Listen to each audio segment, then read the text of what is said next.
igikorane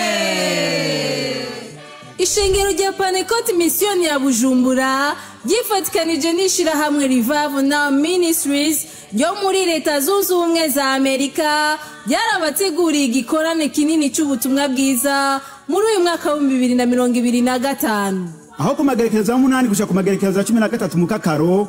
Ico gikorane kizobera Bujumbura kuri Sereke Ipike kuva kwa kabiri gushika kwa gatandatu, kikazohora gitangura igihe cy'isaha 7 z'umuhingamo, nayo ku munsi w'Imana kikazohora gitangura igihe cy'isaha 2 zo mu gatondo.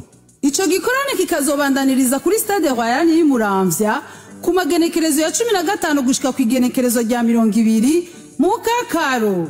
Menya neza umusigozi mpuzamakungu Dan na Shannon Stipp wo muri Amerika hamwe n'imigwi itandukanye y'abaririmbyi nibo bazoremesha ico gikorane. Kaze cyane, igitangaza cawe nikigucike.